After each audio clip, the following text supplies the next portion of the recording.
Welcome to a new edition of the Neon Jazz interview series with New York-based drummer and composer Greg Germann. We caught up with him about his newest 2021 CD, Tales of Time.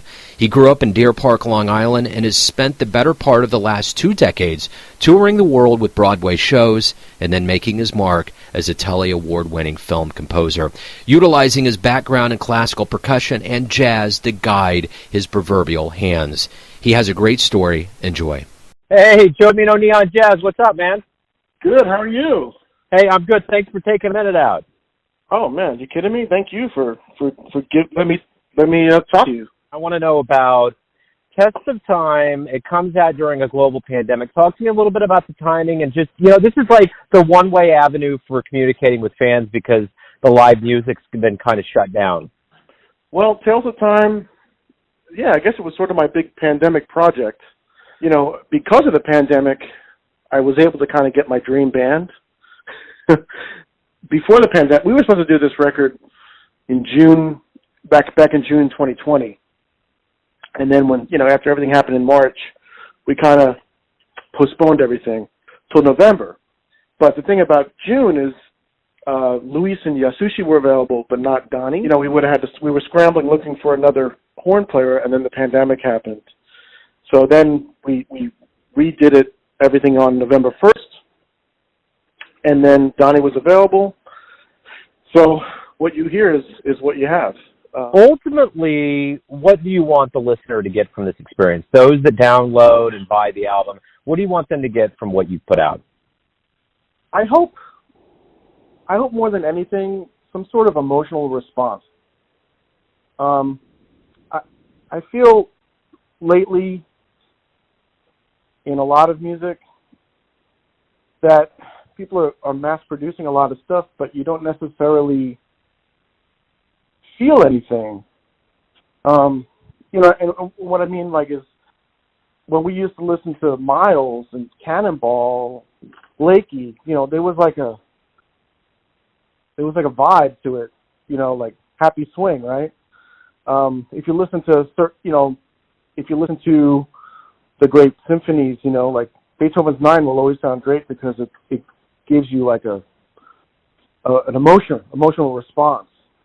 So, I was trying to write music that had some sort of material that you could connect on an emotional level, not just, oh, these guys are playing really fast or whatever, and hopefully we're telling it. We're accomplishing by telling different kinds of stories within, musically.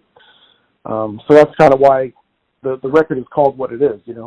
We call it Tales of Time because, at least I came up with the title was because, each song is its own story, and then there's a lot of different things in different time signatures, but also sort of different eras. Like, you have like Quarantine, which is kind of like modernish. And then you also have like the Baroque, like the fugues in different times, like the Fugue for Thought, which is in 5, but almost sounds Baroque-ish. So, I just was trying to figure out like what's a title that can maybe encompass all of those kinds of things that I was thinking about when I was writing the music. So that's what I came up with. So how did a kid from Deer Park, Long Island grow up to become a professional jazz musician? It's sort of the family business in a way. My dad was a saxophone player, and he used to tour with Lionel Hampton back in the 70s. So, it was always around. It was always on, on the radio. It was always, being played in the car. There used to be this jazz club called Sonny's, and my drum teacher was like the house drummer there on the Monday night jam sessions, and so I used to go there and play. I enjoyed being one of the guys. I enjoyed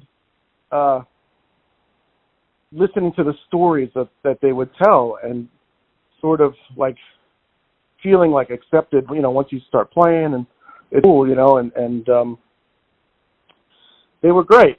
And then, one thing led to another, and then, I went to college in New York and I started meeting more people, and I actually have an indirect route to jazz, this record, because I've actually spent a lot of time doing Broadway tours more so than playing with jazz musicians. I started out in college with jazz, and then I kind of transitioned to Broadway, and I'm sort of trying to transition back into jazz. I guess that's the thing about it. If anything has been glaringly evident, probably not only with musicians, but probably all of us, is that we've had to adapt and hustle and do some things that we weren't necessarily used to. So this volley between Broadway and jazz was it made a little bit easier because of this COVID world that we had to adapt to? I think so, because the COVID world kind of taught, at least it definitely taught me, like, you just got to put stuff out there and see what happens. You kind of can't wait for the scene to catch up to you. You got to kind of create your own little thing. A perfect example is so during the summer I created a YouTube channel just because I was writing a lot, not even necessarily jazz, but I was just writing a lot, and actually someone wrote me out of the blue and was like, Greg, I really your piano piece that you wrote about the park, it really touched me, and I just want to let you know that I haven't been in the park since my dog died last year, and your music has inspired me to go back out in the park. And that moved me so much. It just showed me that, like, if you just put something out there, you never know, like, how you can affect someone in a positive way, So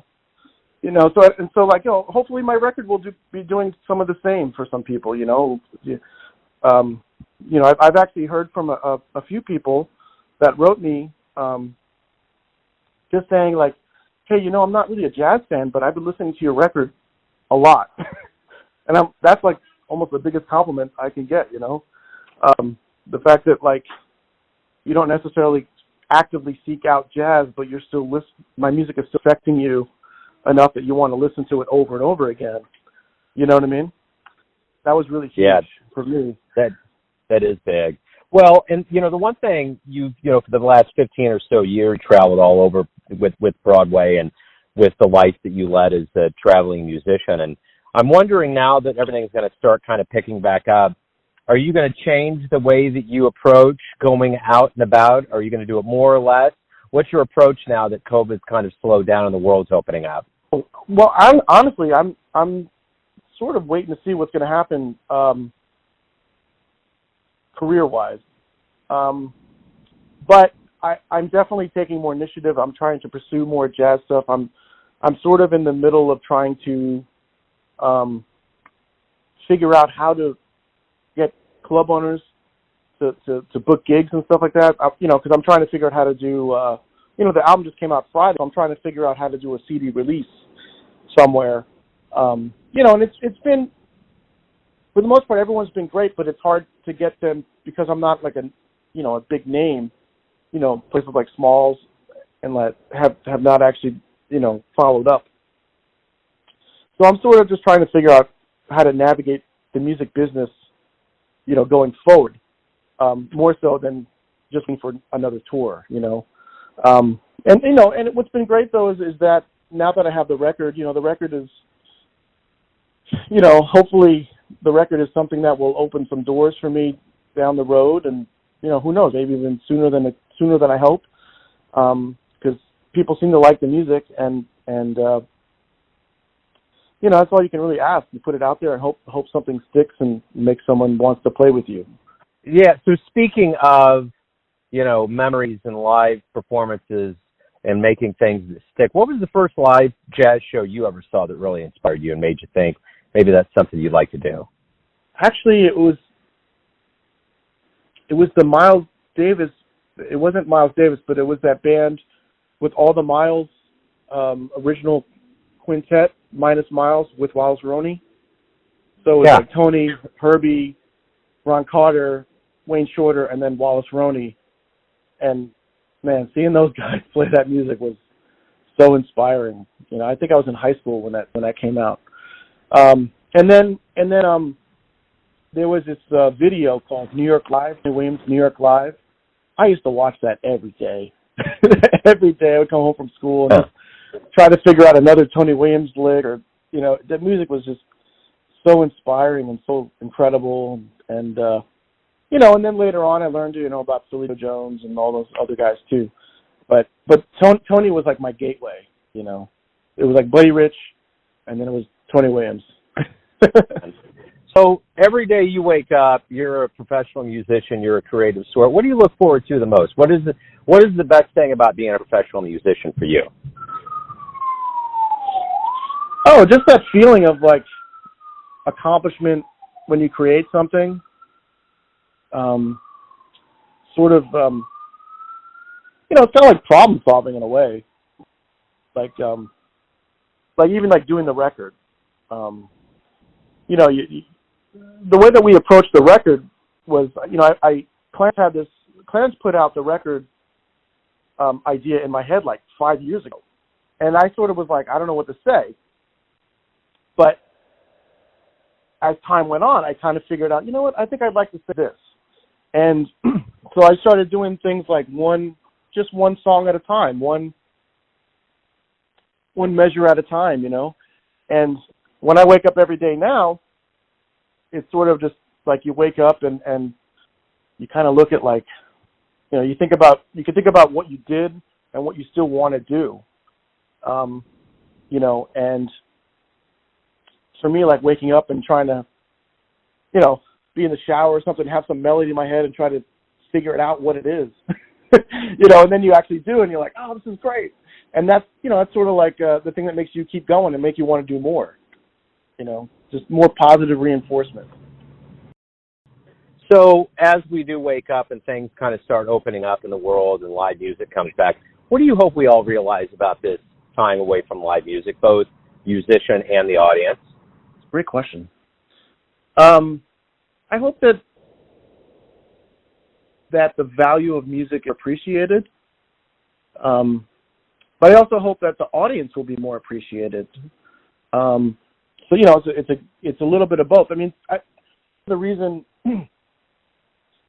why I put the stuff in the liner notes that I wrote and stuff like that is because I've been to a couple jazz shows, and almost as an audience member, sometimes you feel neglected of playing, and they don't even acknowledge that. I'm not saying like the big artists, but some other artists in New York, I've seen people play, and it's like they don't even acknowledge that you're there, and so it's hard to connect with what they're doing sometimes if you feel like you're an afterthought in a way.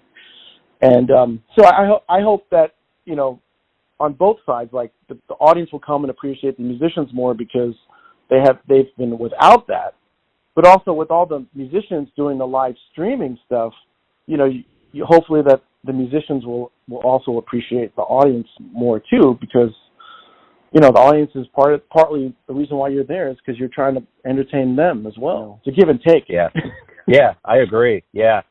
So everyone has a perception or an idea of who you are, your family, your friends, your fans, but ultimately you're the one leading your life. Who do you think you are? Wow. Deep question. Love it. Yeah. I think I'm a creative type. But I'm also a comedian in certain ways. Like I love creating the music, but my goal is to be a chameleon. What I mean by that is, like, if I'm playing a Broadway show, I have a certain role I need to fill. And if I play jazz, there's a different kind of role that I need to fill. But I want to be able to do both equally. Like when you're playing a Broadway show, it's about playing consistent, about, being like I said, being as consistent as possible, not deviate too much, because you don't want to throw anybody off.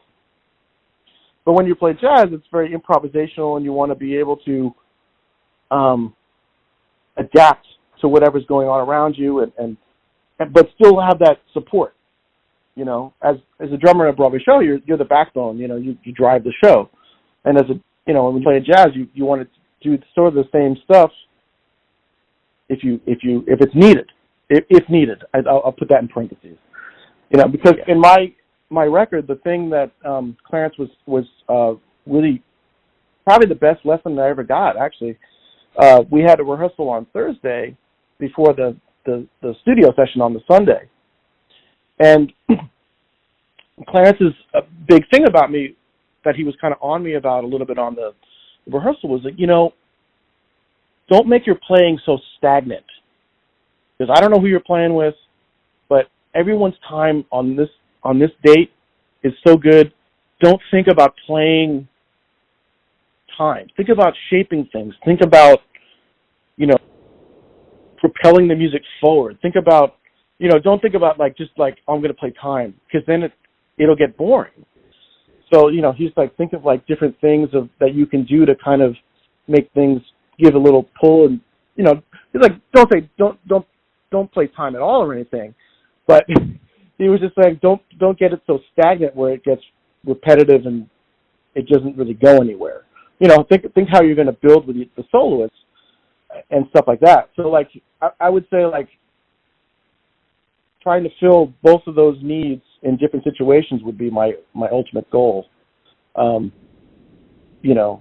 different, be able to adapt to whatever musical situation that I'm in, but still do it creative, still have a creative mind. Because even when I've done the shows, that's when I do the film scoring and stuff, to do the creative outlet. Beautiful, man. Greg, hey, thank you for opening up about the new album. Good luck with it and the return to the stage, man. I appreciate it. Oh, thank you very much. Appreciate it.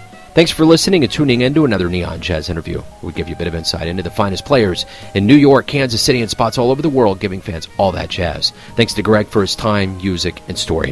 If you want to hear more interviews, go to Famous Interviews with Joe Domino in the iTunes Store. Visit neonjazz at youtube.com, and for everything Neon Jazz all the time, go to the neonjazz.blogspot.com. Until next time, enjoy the jazz, my friends.